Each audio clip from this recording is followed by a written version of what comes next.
pessoas, o outro é o que a gente coloca lá nas pessoas. Exato. E Oi, aí, vocês tá estão tudo me bem? ouvindo aí? Eu sou o líder do núcleo. Vocês estão com som? Tá. Pode prestar. Seu nome é Wilber.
Eles são lá da ISEG também? Sim, sim. Geralmente a minha sessão está aberta para o computador. O professor Tiago é o meu orientador.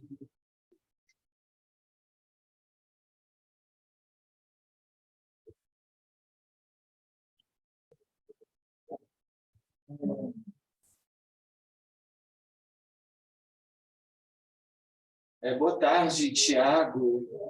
Professor Tiago, professor José Almeida. Vocês conseguem ouvir? Vocês estão ouvindo? Perfeitamente, perfeitamente. Tá Olá, ótimo. Prazer. igualmente.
Boa tarde a todos, né? Finalmente, eu vou dar início, então, aqui aos vídeos, né? O primeiro trabalho. Aqui não tem os nomes, né? Pode ser esse. Vai ser esse mesmo, né? Você pode começar. Hello everyone, in this study, Professor Tiago Gonçalves, Bruno Barão and I analyzed the properties of cryptocurrencies against economic policy uncertainty. Cryptocurrencies emerge in a context of uncertainty and distrust in the traditional financial system as a new alternative to it. Thus, it's important to understand how cryptocurrencies react to uncertainties in the traditional economic and monetary system. In our attempt to assess these relationships, we also answer the call by ACT, which allow by further investigating multiple cryptocurrencies and DPUs using wavelength approaches and monthly data to cover the COVID and post-COVID-19. The objective of this study is threefold: to assess the relationship between the major cryptocurrencies and federal economic policy and uncertainty on a monthly basis, characterize cryptocurrencies that agents dictated on diversified instruments of portfolio investment and classify them on the pre-COVID, COVID, and post-COVID period. We follow borrowing issues of the family follow the family of the family issues of the diversification phase and system. This study uses monthly data for Bitcoin and Ethereum prices and for 7 major economic policy uncertainty indices, namely the global, US, China, Europe, Germany, France, and the United Kingdom. The uncertainty indexes used in the study are based on the work developed by Baker et al. To examine the relationship between economic policy uncertainty and major cryptocurrencies over the during the post-COVID-19 period, we consider data from January 1st, 2008 until April 30, 2022, resulting in 52 monthly observations. This period is further divided into pre-COVID, January 2019, November 2019, and COVID, until September 2021, and post-COVID, October 2021, and April 2023. To investigate the relationship between cryptocurrencies and different economic policy uncertainty indices, we use the wavelength functions methodology, namely the cross-related transform and the wavelength coherence. The cross-related transform investigates the relationship between human stationary time series and determines their powers in different within the time and frequency domain. This type of analysis can be used to define the Sim, se calhar não sei coherence. se faz sentido pôr de novo. The web of coherence não sei. captures the location of the correlation coefficient. Professor Tiago, você está conseguindo assistir agora o vídeo? Agora sim, mas não estava a ser partilhado. Eu não sei se o professor Robert, que também está a assistir online, se teve a oportunidade de ouvir bem e ver. Eu estava a ter alguns problemas. Eu vou voltar então, né? Então, você já passou 2 minutinhos mesmo? Deixa eu voltar aqui. Hello everyone, in this study, Professor Tiago Gonçalves, Bruno Barão, and I analyzed properties of cryptocurrencies against economic policy uncertainty. Cryptocurrencies emerge in the context of uncertainty and distrust in the traditional financial system as a new alternative to it. Thus, it's important to understand how cryptocurrencies react to uncertainties in the traditional economic and monetary system.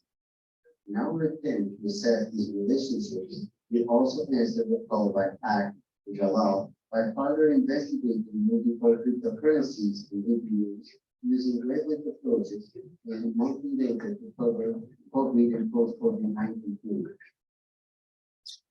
The objective of this study is threefold: to assess the relationship between the major cryptocurrencies and federal economic policy and the monthly basis, characterize cryptocurrencies as agents created on diversified research of portfolio investments. We classify them on the pre-COVID, COVID, and post-COVID periods. We follow Barrow in 2010 and Barrow in 2010, deletion of the classification and This study uses monthly data for Bitcoin and Ethereum prices for 7 major economic policy uncertainty indices, namely the global, US, China, Europe, Germany, France, and the United Kingdom. The uncertainty indices used in the study are based on the work results by Baker Shaw. Examine the relationship between economic policy uncertainty and major cryptocurrencies over the during the post-COVID-19 period. We consider data from January 3rd, 2018 until April 30, 2022. Resulting in 52 monthly observations. This period is further divided into pre-COVID, January 2018, November 2019, COVID, December 2019, until September 2021, and post-COVID, October 2021 until April 2020. Investigate the relationship between cryptocurrencies and the different economic policy uncertainty indices.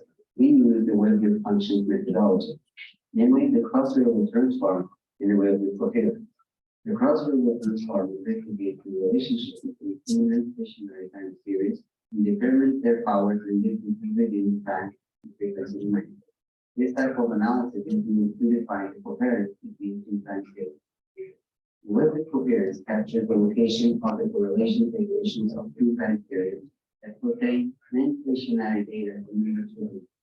This type of analysis is used to define the dependence and correlation between two time series. Kilogram presents a range of colors from the fullest blue to the hottest red. The warmer colors represent the variance between the time series in the case of cross-movement or correlated correlation in the case of movement coherence. Cross-movement response scale ranges from 1 page by blue to 8 red. The Webber coherence varies between 0, 3, and 1 red. The cone of inference is used to divide the less reliable data from the more accurate data.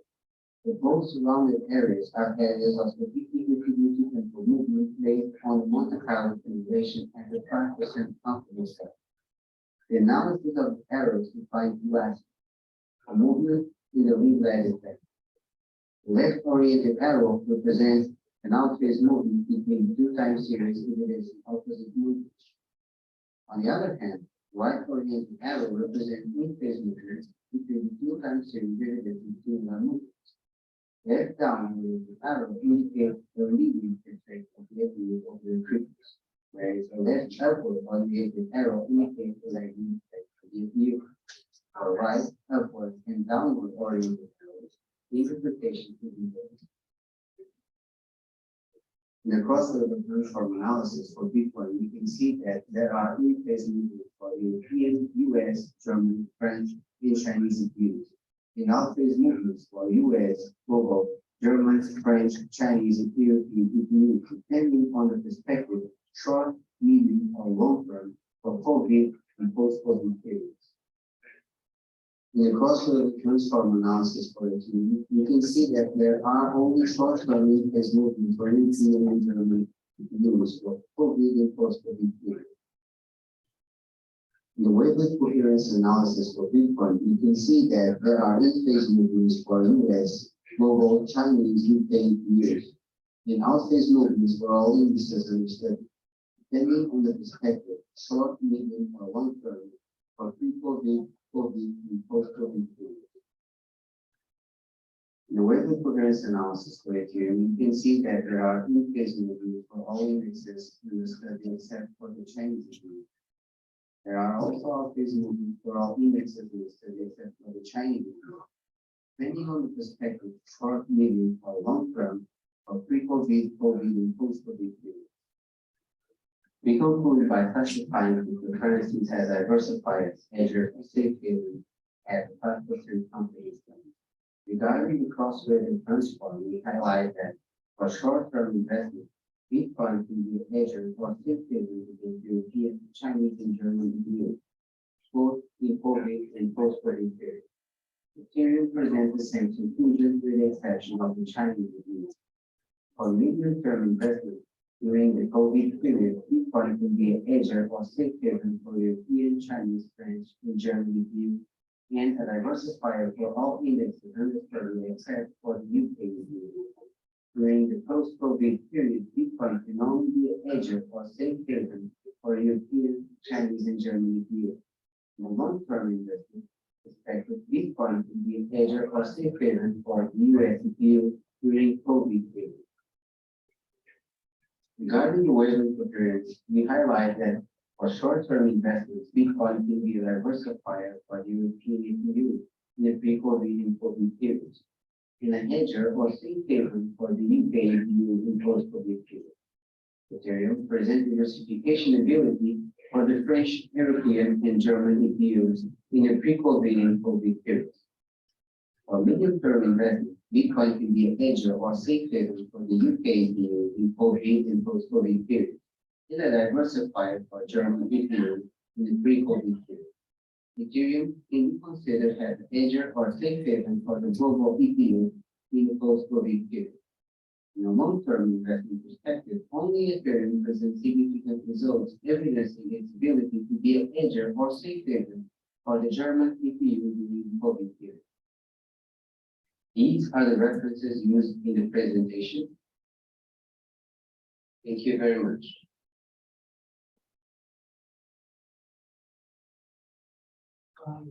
Sempre quer já discutir o trabalho dele ou os dois? Acho que pode discutir esse depois que eu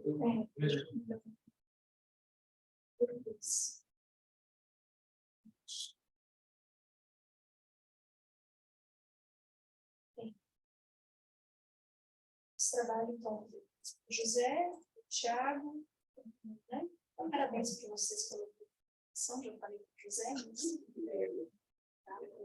também o trabalho eu achei extremamente interessante, não conhecia a metodologia, e na verdade eu tenho aqui, são acho que mais questionamentos e contribuições.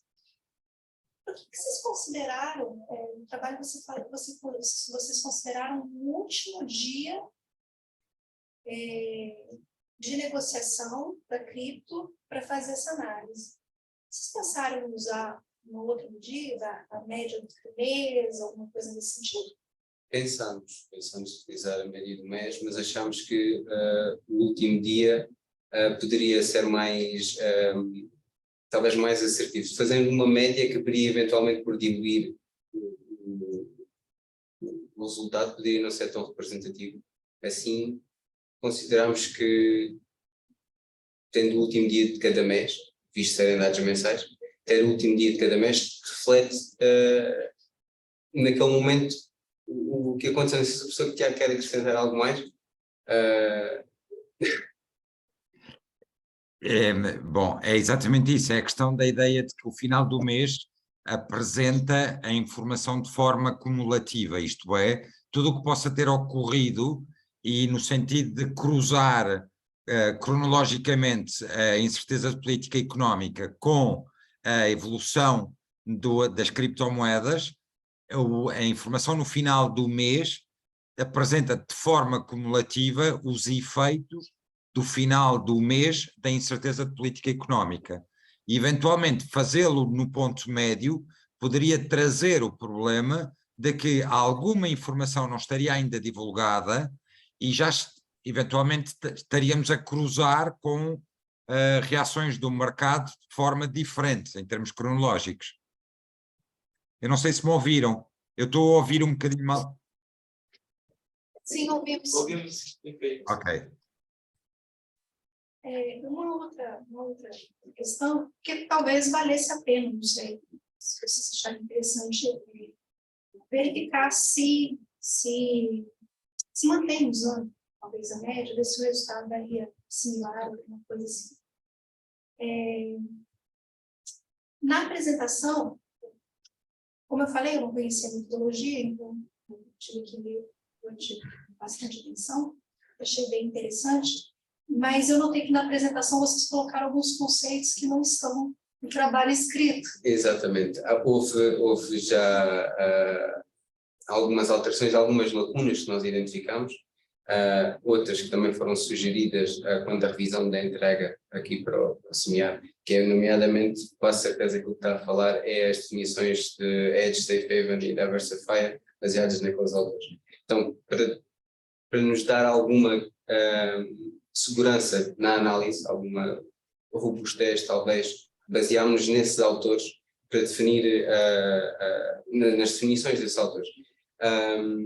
Outra das alterações que ainda não está aqui, mas que já pensamos, quer dizer, que já está feita, mas não foi apresentada ainda, foi posterior, é que as análises vão ser só feitas, ou seja, na última análise da coherence, os resultados estão significativos a 5%, que têm um asterisco, e há outros que não têm. Existem, mas não são significativos a 5%. E nós limpámos um pouco mais de falar, porque não torna-se o texto muito pesado. E o que interessa, na verdade, são os resultados puramente significativos. A acrescentar que também consideramos Safe Haven só durante o período de Covid. Porque aí sim, nesta análise ainda está só Edge e Safe Haven. Nós deixamos Edge e Safe Haven eventualmente para o pós-Covid, porque podem considerar que ainda pode haver um arrastamento do Covid, porque ainda estamos em Covid, efetivamente, mas, ou seja, temos o pré-Covid, que aí seria Edge, e Diversifier. No período de Covid seria só Diversifier ou Safe Haven. Nunca seria um Edge, né? Porque a diferença entre eles os dois é meramente... É o período, né? Período, a definição ela coloca exatamente. a característica do período. Perfeito. E aproveitando que você colocou essa questão do pré, do Covid, do pós-Covid, uma outra questão que eu fiquei Já sei qual é, com certeza. pensando foi essa... Porquê do pós-Covid? O porquê do pós-Covid e assim, vocês colocaram lá, né? Foi por conta da informação sobre a vacinação, taxa de vacinação. Mas eu confesso que isso foi uma coisa que ficou latente, assim, sabe? Que talvez vocês possam trabalhar um pouquinho mais nessa questão. E a outra questão, trazendo inclusive um comentário que vocês colocam na conclusão, que vocês colocam que pós-Covid é encontrado uma informação positiva, né? Então você teria uma capacidade de questão da diversificação, mas aí vocês trazem a questão da guerra da Ucrânia, que seria um próximo passo, talvez, desse efeito.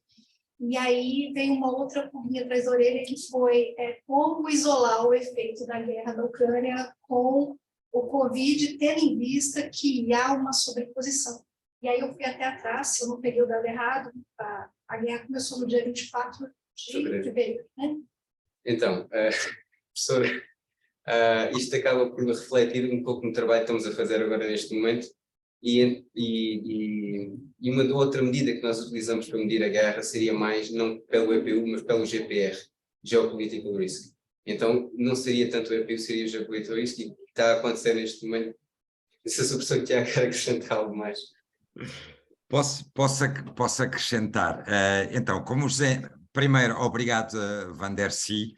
As perguntas são super pertinentes e vamos aproveitar para a versão, à medida que formos trabalhando na versão para publicação, ampliar, porque essas questões são realmente relevantes, pelo menos devem ser testadas do ponto de vista de robustez, e não nos custa rigorosamente nada trabalharmos não só a questão da média dos preços do mês, em vez de trabalhar apenas com o fecho, como ainda a definição alternativa de corte de Covid, pós-Covid e o seguimento disso. Quanto à guerra da Ucrânia, à qual somos absolutamente sensíveis, temos neste momento um trabalho bastante adiantado, já em fase de percorrer conferências e submissão para publicação, precisamente para avaliar a ligação com o efeito da invasão da Ucrânia.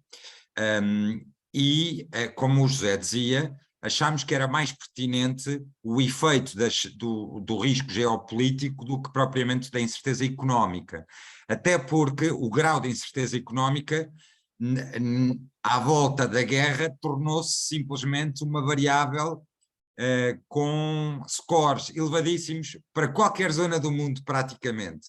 E, portanto, digamos que perdemos informação na série de dados e achamos que talvez o risco geopolítico seja uma medida mais fina. Ainda sobre a questão do efeito da guerra neste trabalho em concreto, a nossa percepção é que se nós pensarmos quase até à data da invasão da guerra, muito do trabalho do jornalismo político e até das autoridades, digamos, diplomáticas, eu acho que quase ninguém acreditava que a invasão pudesse ocorrer. Portanto, eu diria que é um daqueles choques exógenos onde existe alguma limpeza no choque exógeno e ele é quase um ponto de descontinuidade.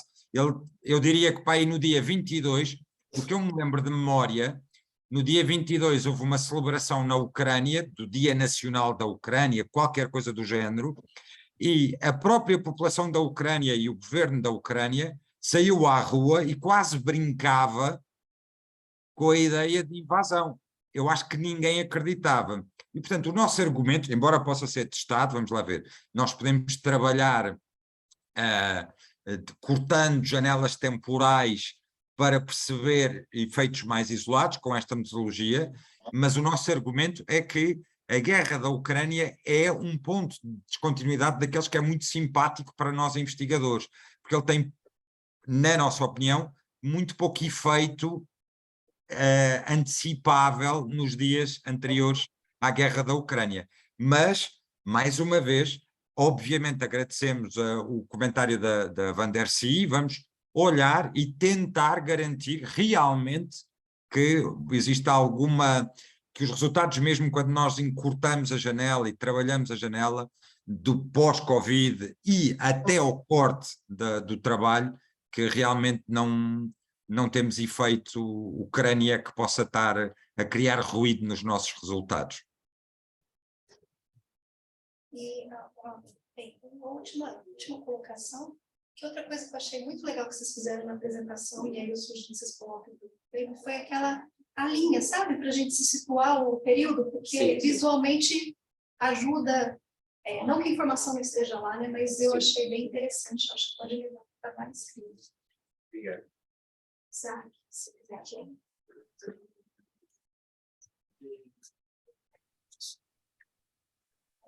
Alguém quer fazer um comentário?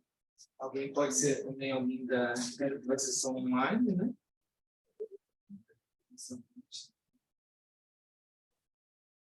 Tá bom, a gente pode passar para o próximo, então, né? Deixa eu compartilhar aqui com a gente.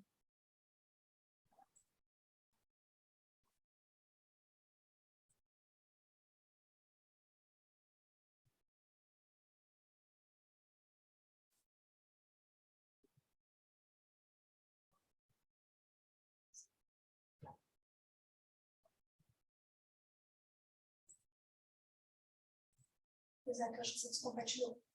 Mas é porque eu não estava conseguindo acessar aqui.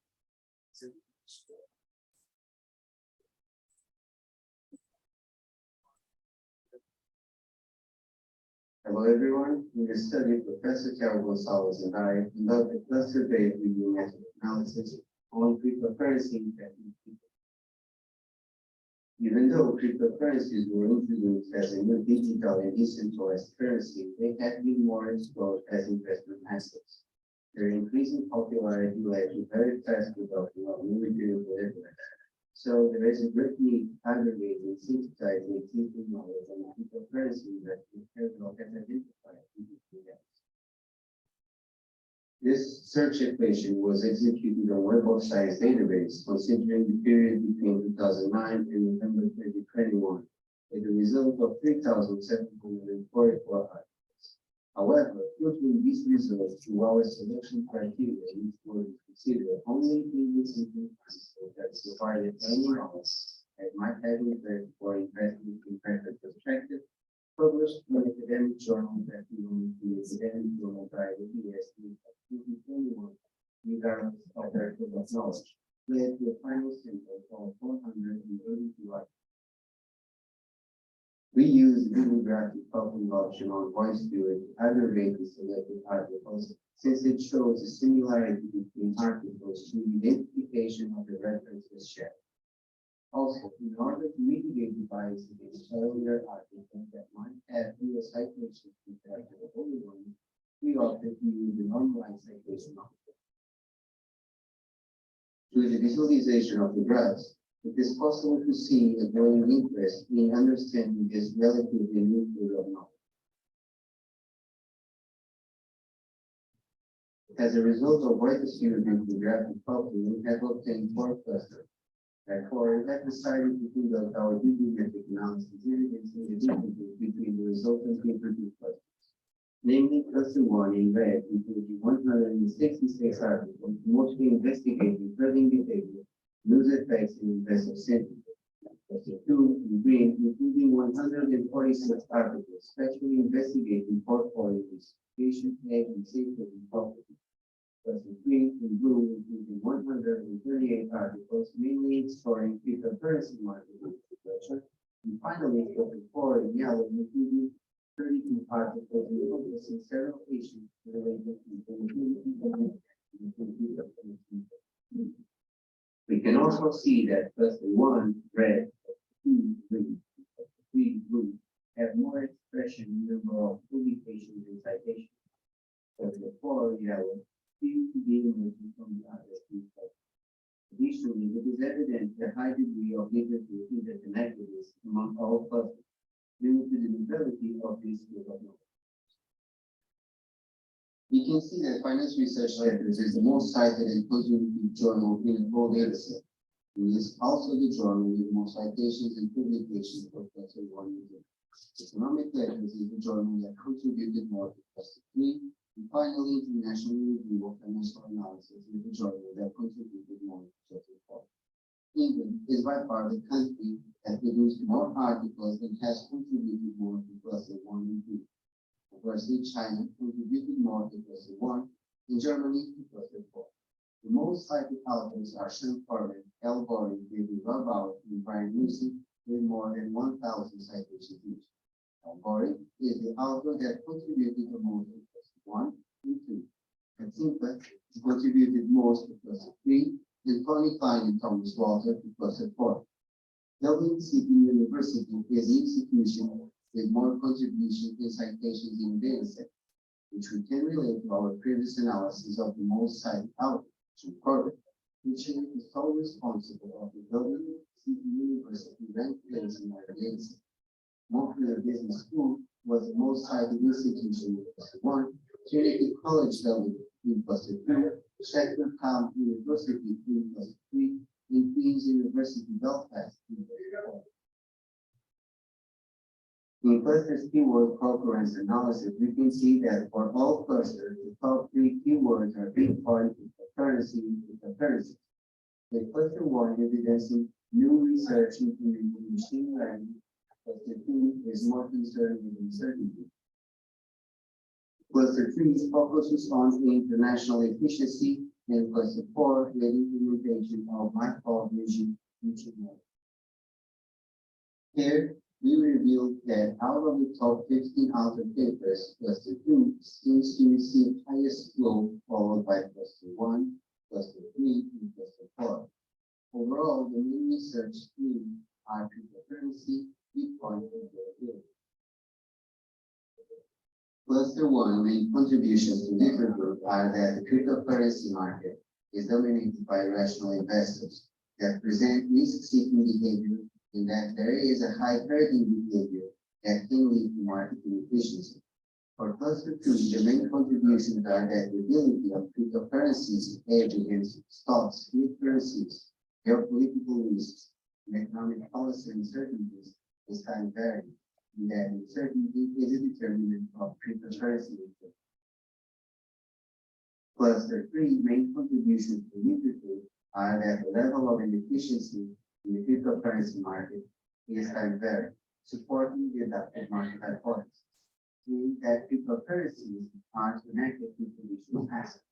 For Cluster 4, the main contributions are that cryptocurrencies, new accepted values still predict cryptocurrencies volatility, and that Bitcoin's price volatility presents an anti-leverage effect. The main future lines of research for Cluster 1 are to analyze the impact of monetary and governmental policies on cryptocurrency investors and further investigate the disposition effect of cryptocurrency investors. For Cluster 2 are to evaluate the change of efficient frontier in three-dimensional space in various schemes to further investigate cryptocurrency. For Cluster 3 is to explore crypto market heterogeneity and to investigate its time-varying efficiency. And for Cluster 4 are to understand the magnitude of cryptocurrencies in terms of volatility, and also to analyze if its realized volatility or trading volume drives long-term volatility. To conclude, among others, through this study, we highlight that the literature regarding cryptocurrency investment is comprised in 4 literature clusters, mainly investigating investment behavior, portfolio diversification, cryptocurrency market structure, and risk management in cryptocurrency investment. That the most contributing conclusions are represented in Europe and China, and that financial research efforts take the most scientific productive journal in this field. As limitation, the use of the ABS 2021 links to be considered as a limitation of our research, since it limits the amount of information presented. However, it also offers quality field. These are the references used in this presentation. Thank you very much.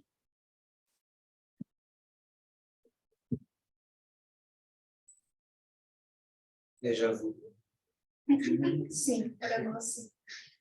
Isaac, eu acho que tem chat.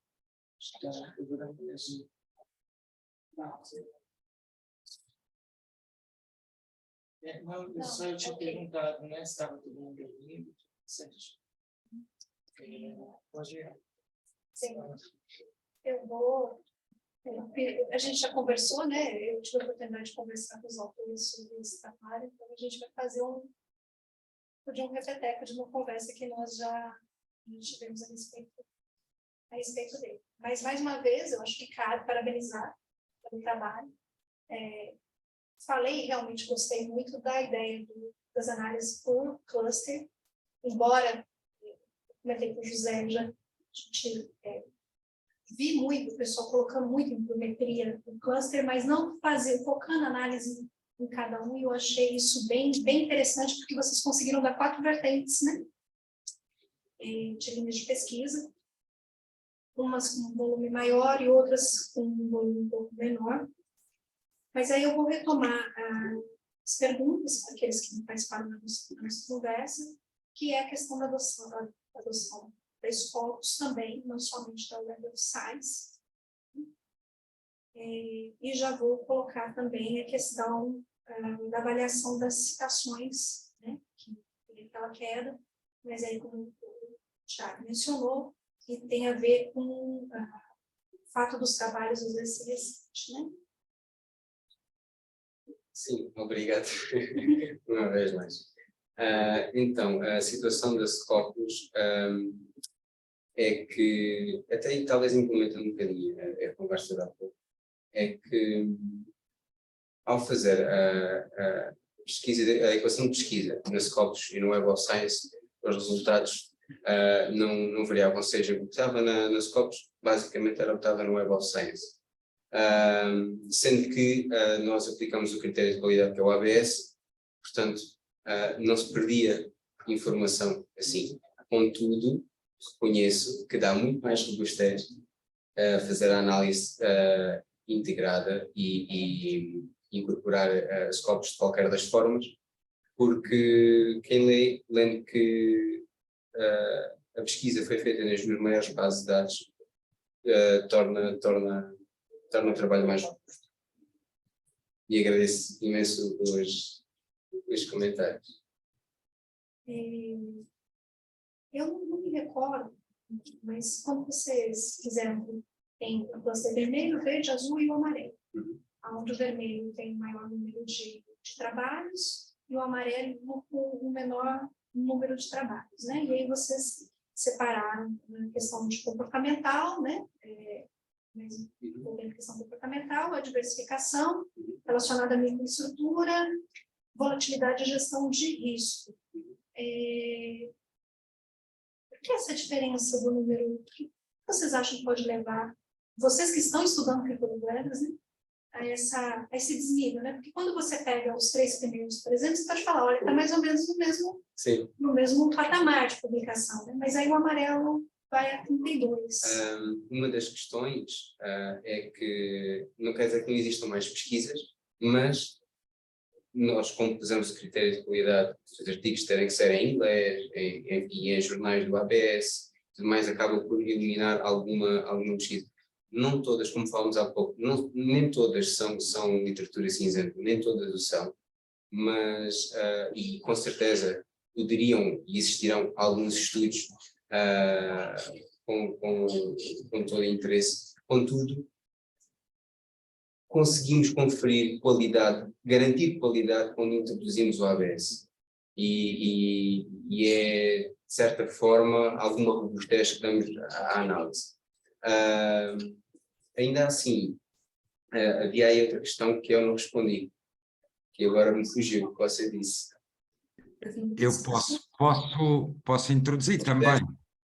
Então, Vandar-se, eu acho que quando há um gráfico que está também no paper, que além de mostrar o sistema de cores dos 4 clusters, mostra depois com uns verdes e amarelos a evolução em termos cronológicos da publicação. E é curioso que existe algum casamento entre os clusters e depois a evolução temporal. E, portanto, eventualmente aquela divisão acaba por refletir, nível de evolução da própria investigação. 2, até aquilo que acabam por ser as correntes e os tópicos que são mais alvo de interesse por parte dos journals num dado momento. Por exemplo, o caso do amarelo, que é o último, que é, além de ser mais recente, está intimamente ligado à questão da gestão do risco. Provavelmente o grande tópico neste momento das criptomoedas tem a ver com o excesso de volatilidade que elas têm. Não é surpresa, tendo em conta, por exemplo, que ainda esta semana tivemos a informação da maior queda, maior perda de riqueza pessoal de um dos fundadores da FTX, da Bolsa de Criptomoedas. E a grande preocupação neste momento, quer do ponto de vista dos investidores, quer do ponto de vista dos reguladores, tem sido o excesso de volatilidade, com pouco ou nenhum instrumento para poder controlar essa volatilidade nos criptoativos. E, portanto, somando estas duas coisas, parece-nos, quer dizer, é empírico e coincide com o que é o conhecimento geral de que realmente há agora um maior interesse por tópicos de gestão de risco e, portanto, aquilo que parece mostrar cadeias de interesse e disponibilidade de dados, até porque algumas das questões relacionadas com criptoativos é algo muito recente e começamos agora, se calhar, a ter bases de dados robustas, por exemplo, para trabalhar volatilidade. Há 5 anos atrás, alguém tentar fazer trabalhos de volatilidade em cima de criptoativos era, no mínimo, vamos dizer de uma forma simpática, exploratório, porque não havia um track record suficiente para ter grande trabalho.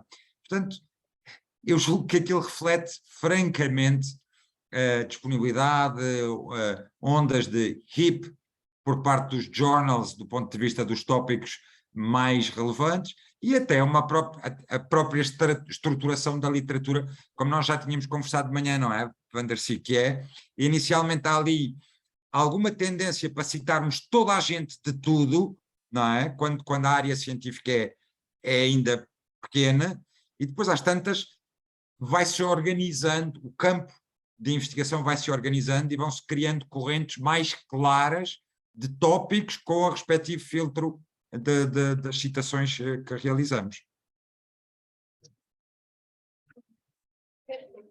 Exato. Alguém quer fazer um comentário? Quero agradecer os comentários. Próximo.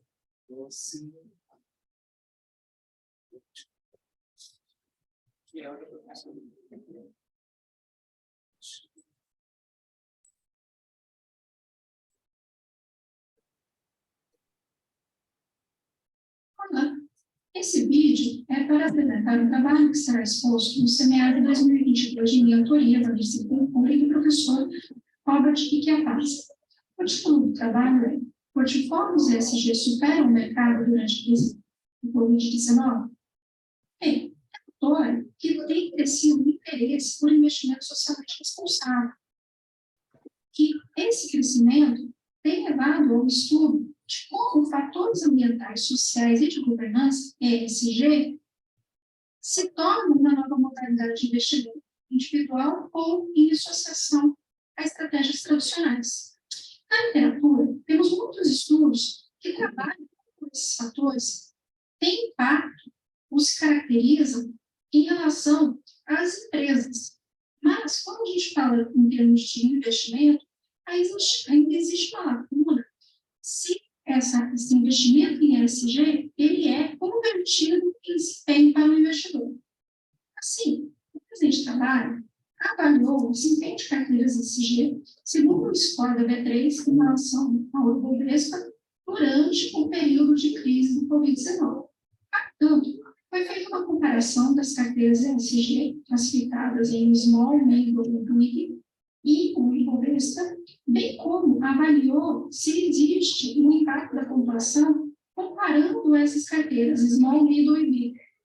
Também foi feita uma análise para identificar se há impacto no resultado se for adotado diferentes estratégias de diversificação para essas carteiras. E um backtest para análise de desempenho. A revisão, a gente observa que, sim, o ESG tem afetado os mercados financeiros e o comportamento dos investidores, tem levado a empresas e governos sofrerem pressões para adotar essas políticas, mesmo que no curto prazo isso resulte em um custo financeiro e não financeiro para a empresa. Cabe lembrar que cada uma das empresas, governos ou até mesmo o investidor individual vai buscar esses fatores ESG por razões distintas.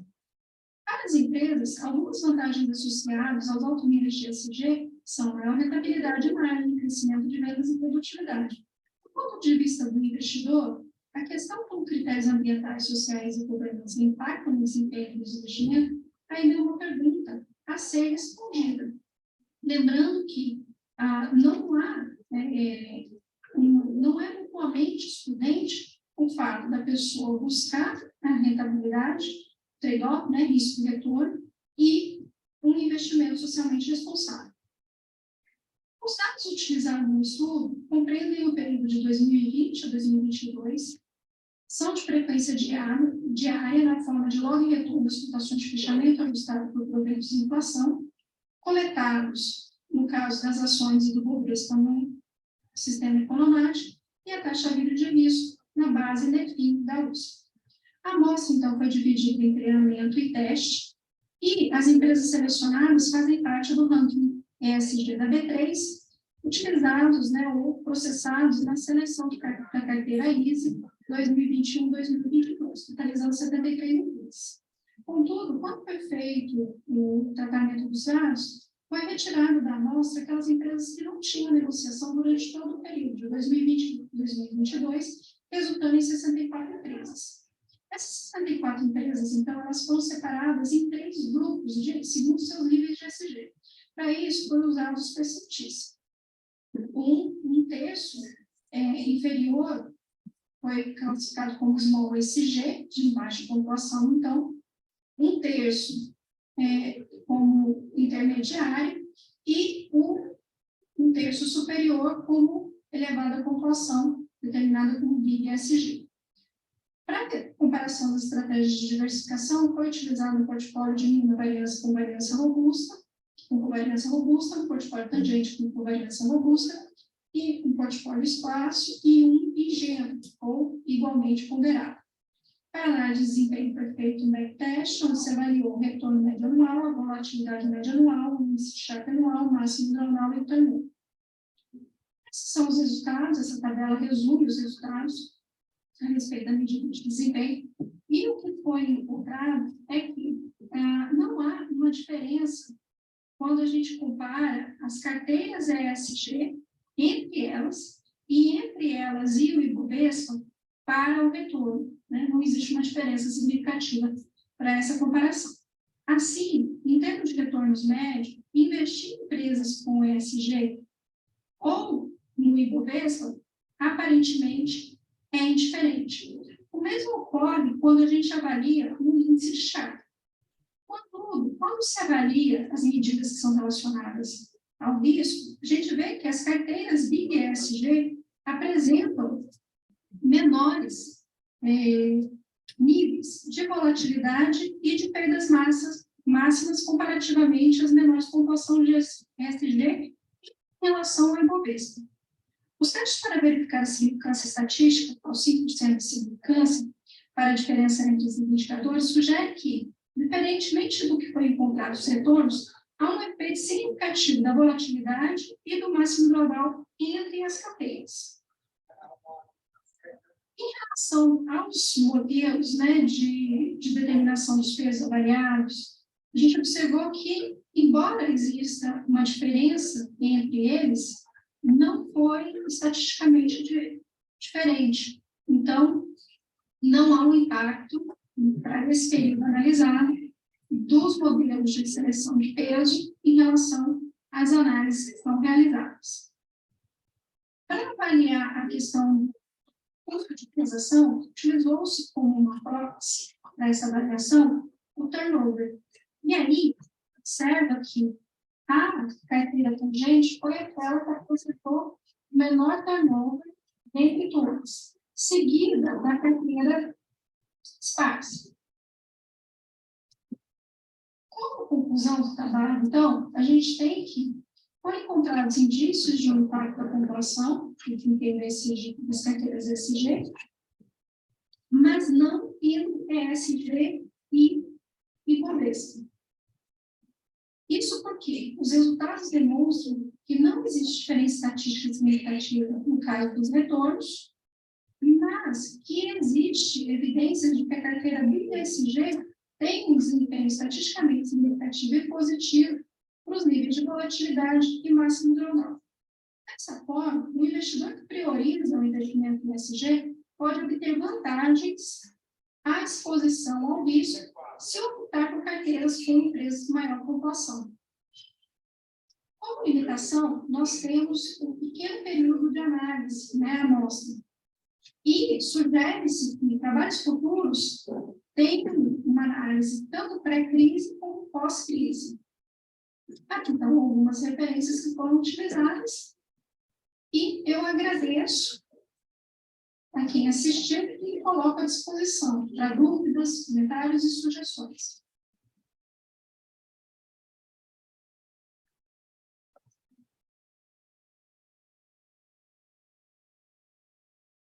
É o seu próprio trabalho, né?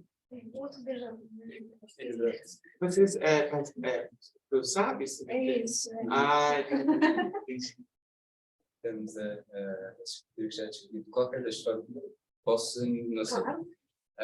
Então, dar os parabéns é, sem dúvida, uma linha de investigação que não tem muito promissor, ou seja, o ESG, sustentabilidade, é inevitável que esteja aí. Não sei se é possível sim, estar. deixa eu-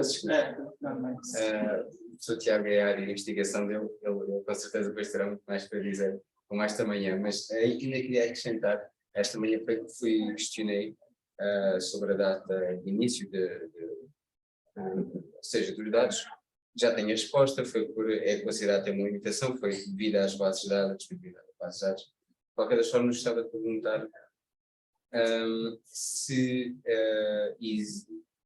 como digo, não tive a oportunidade de ler, não consegui aceder ao manuscrito, mas gostava de perguntar se é possível ou se é feita essa distinção no trabalho sobre os ramos das empresas, ou seja, se há empresas de uma área mais industrial, de uma área mais financeira, se é feita, ou se é possível de fazer, se na base de dados é possível de fazer. E outra coisa que gostaria também só de perguntar é a sua opinião sobre o greenwashing, porque está ligado à parte ambiental, não é? E o greenwashing acaba depois por as pessoas, no caso da parte ambiental, ou seja, as empresas podem manipular os dados, não é? Dizendo que têm mais rating ou têm mais qualidade de acordo com os critérios, mas acabam por não ter, e já têm existido vários casos desses. Temos empresas que têm elevados níveis de sustentabilidade ambiental e são empresas extratoras de petróleo, por exemplo, e tudo mais. Eu gostava só de perguntar a opinião só nesse sentido. Bem, a discussão sobre esse dia, né, ela é muito complexa, que a gente já conversou, porque essa autodeclaração é muito complicada. Lá na minha terra, né, em Minas, para você ter uma ideia, vocês devem ter ouvido falar da tragédia de Madinho, acredito que mesmo em Portugal, não sei se ouviram falar. Mas Minas tem o nome de Minas porque tem muitas mineradoras, né? E a maneira como eles fazem o tratamento do minério de ferro faz com que eles tenham muito rejeito. E esse rejeito é um líquido que vem toda sorte de contaminação, de rejeito mesmo, né? E eles fazem os reservatórios para acumular esses rejeitos. E a gente já teve duas tragédias maiores relacionadas a isso. A Vale, ela estava no índice de sustentabilidade e, no entanto, estourou essa barragem de rejeito, matou 200 e poucos funcionários, contaminou a água, enfim, né? Foi muito triste e muito sério. Então, eu acho que assim, tem que se discutir isso mesmo. Então, além da falta de padronização, sim, infelizmente, aqui, né, essas informações, por exemplo, que eu peguei da B3, é autodeclarada, então as empresas vão lá e fazem os registros. Eu acho que a gente tem que evoluir muito nesse sentido. Acho que é uma demanda, sem dúvida nenhuma, mas ainda existe muitos problemas. A questão, até de comparar, não tem como, porque cada base tem um formulário, cada uma tem uma pontuação, essas pontuações, uma parte delas são autodeclaradas, então, assim, às vezes o efeito que nós estamos encontrando, ele por si só já está mascarado em função desse outro processo, que ainda precisa de um pouco mais de regulamentação, embora esteja melhorando.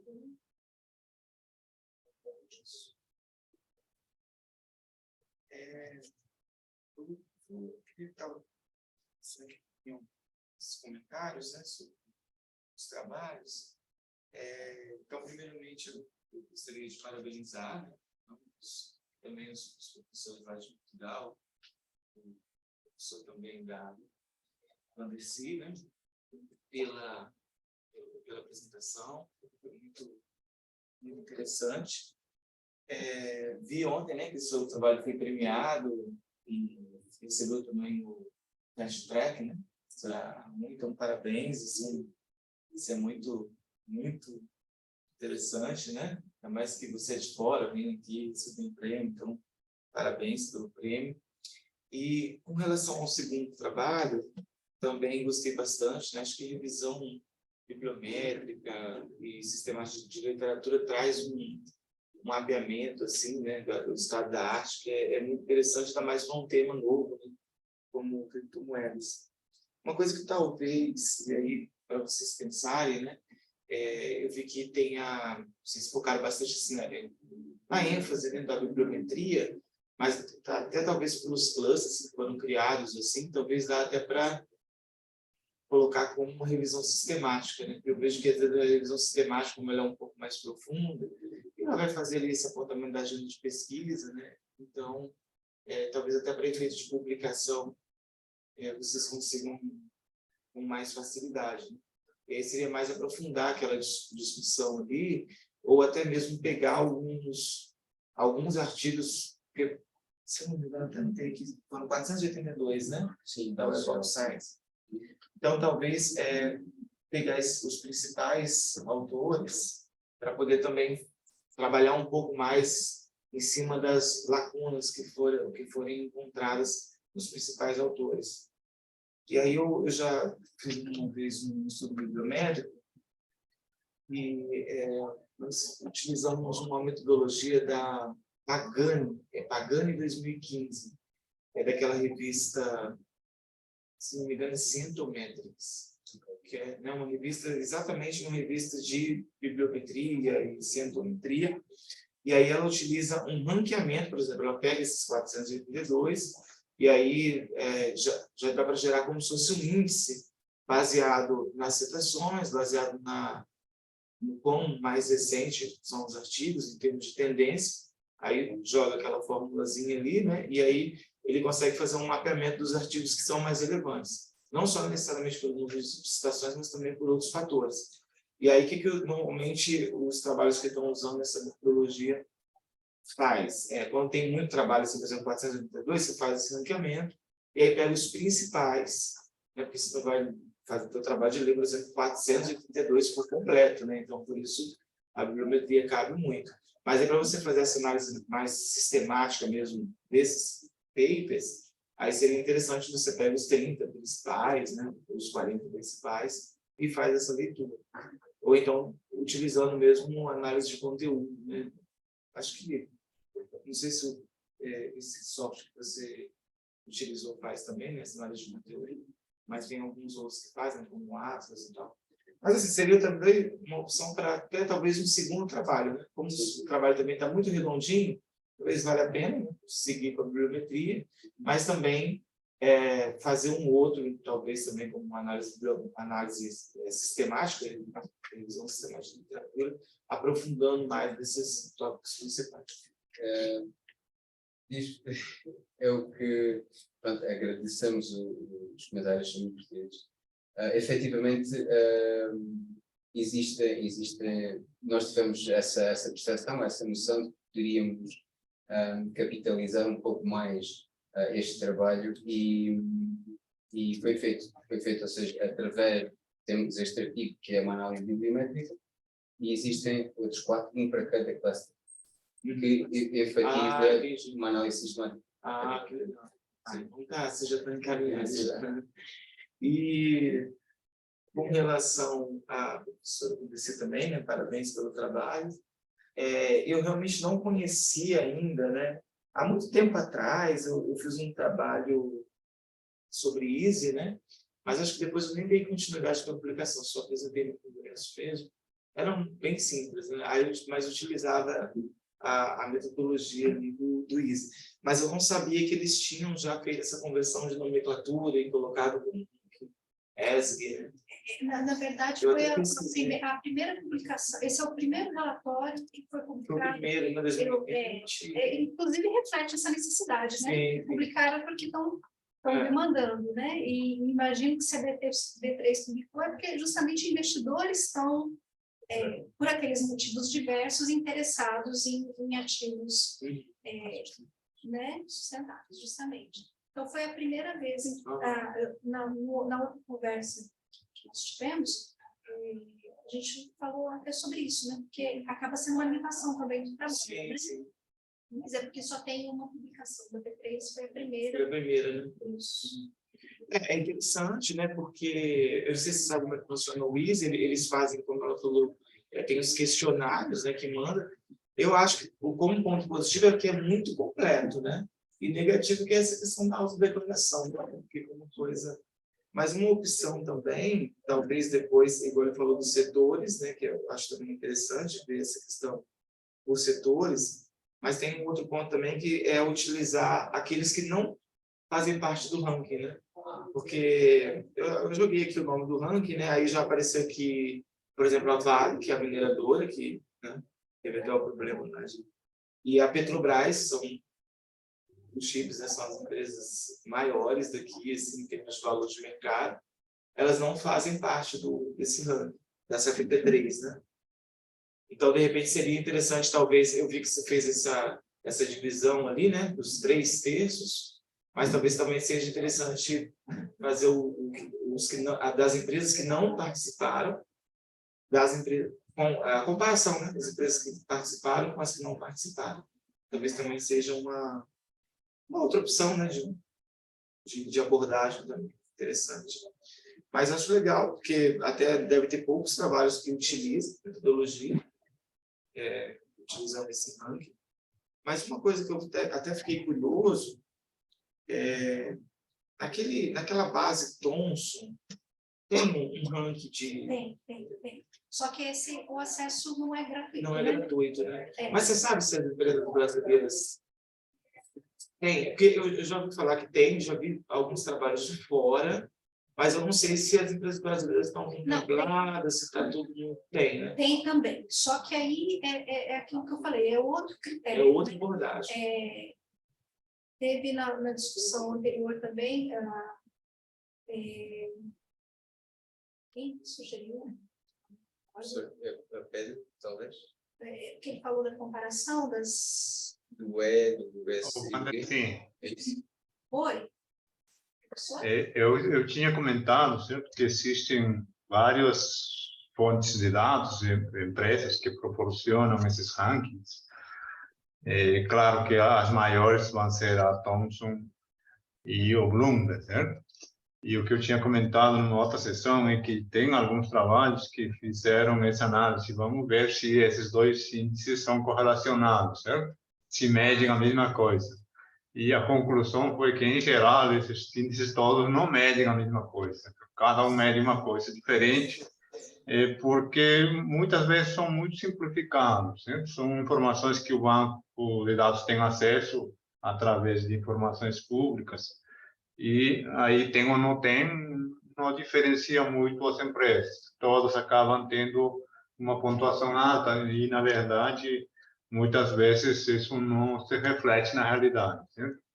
E talvez o questionário da B3 é um pouco melhor nesse sentido, porque eles estão respondendo diretamente para o órgão regulador, entre aspas, porque a própria bolsa é quem acolhe eles para negociação. Então, talvez tenha menos incentivo a querer mascarar alguma informação, porque a própria bolsa poderia ser, em teoria, auditar a informação. Então, talvez esse indicador seja um pouco mais confiável, mas igual, como você falou, não tem muito, tem que ter muita robustez para ver a confiabilidade dessas informações. Entendi. Eu posso participar também, só queria... de manhã nós tivemos a oportunidade também de ouvir o trabalho da Van der Sea e do Robert, e está um trabalho super interessante, parabéns, a apresentação também foi muito boa, condizente com o trabalho. E houve algumas coisas que eu já tinha sugerido à Van der Sea de manhã. Eu gostava de, na senda do que estamos agora a falar, fazer uma sugestão que eventualmente vocês podem considerar, que é bom, no meu caso, dos meus trabalhos e no caso de alguns autores, inclusive replicando aquilo que são os princípios de investimento baseados no ESG, muitas vezes o que se faz é escolher o top in class. O que é que isso significa? Eu diria que talvez vocês possam testar a vossa parametrização do Big ESG, Medium ESG e Small ESG, desenhados em função do setor a que pertence a empresa. Isto é, não é tão importante o score em si, mas antes o desvio face a uma média do setor. Isto pode parcialmente mitigar o problema que o Robert estava a mencionar agora, que é o de que, quando nós olhamos para a literatura, a grande maioria identifica baixa correlação entre múltiplos indicadores. Agora, a grande vantagem de utilizar um indicador é a de que, eventualmente, entre si, ele vai permitir uma medida relativa. Isto é, eu posso considerar que o Big ESG é Big de uma dada empresa por comparação com a indústria onde ela está. Não porque tem 100 de 0 a 100 ou porque tem 80 de 0 a 100, mas porque é, naquele score, o que tem maior classificação de entre todas as empresas do mesmo setor. Talvez isto mitigue eventuais desvios, mesmo até numa questão de incentivos, como o Robert mencionava. É muito difícil, vamos lá ver, eu até posso esperar alguma mentira por parte das empresas, mas não o grau de mentira vai estar proporcionalmente refletido pelo grau de verdade. Isto é, se a empresa A é melhor que a empresa B, mesmo mentindo, com algum desvio paralelo, A continuará a ser melhor do que B. Talvez eu deixasse essa sugestão. A outra sugestão que eu queria fazer, na senda do que conversámos de manhã, Vandersea, é de que, da minha experiência e do que eu tenho de investigação, o ESG e o investimento em ESG, em termos de correlação com os fatores de risco, com o modelo de fator de risco, está altamente correlacionado. Ele faz um loading muito expressivo em grandes empresas e empresas growth. Eventualmente seria interessante, num segundo nível, fazer uma espécie de medida ponderada pelo size e pelo book to market para ter um grau adicional. Isto para quê? Para percebermos se os resultados que vocês estão a obter de ESG não são mascarados, não pela performance do ESG, mas sim por características das empresas que vão bater dentro de cada um desses ESGs. Ok? E era basicamente estas duas grandes propostas que eu deixava para vocês refletirem, a Vandersea e o Robert, em follow-up neste artigo, ou eventualmente num adicional, num outro artigo que possa advir deste levantamento de dados que vocês estão a fazer agora neste trabalho. Muito bom, Tiago. Obrigado pela sugestão. Com certeza nós vamos tentar implementar.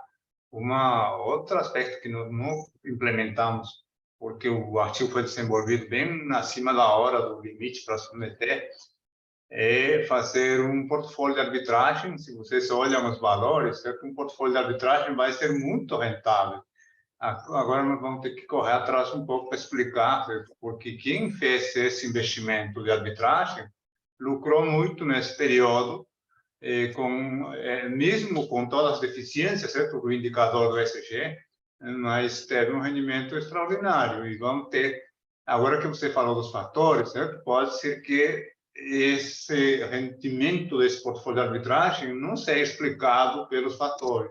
E aí vai ser importante ver se realmente o tamanho, ou o book to market, ou mesmo o fator momento, que aqui no Brasil é muito forte, esse fator momento, está me explicando esse resultado, mas vai ser bom depois testar isso aí nos próximos dias, não, Vandersea?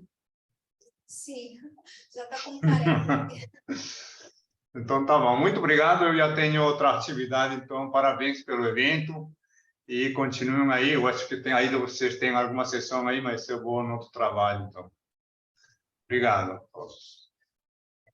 Obrigado, Robert. Obrigado. Tiago, mais uma vez, obrigado, viu? Considerações muito... Obrigado também, Vandercy, por todos os comentários que nós tomamos nota e vamos considerar, sem dúvida.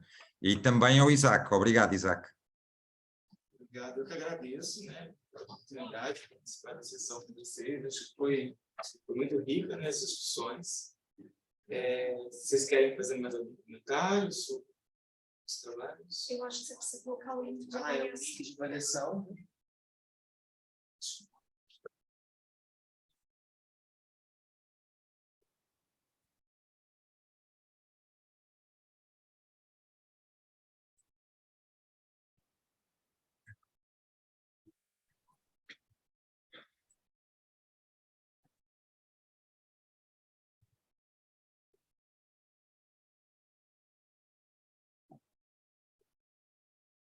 Eu coloquei o link de avaliação aqui, tá? Aí, se vocês que estão online puderem fazer a avaliação da sessão, e também a gente, né, depois pode seguir o link lá para a gente fazer.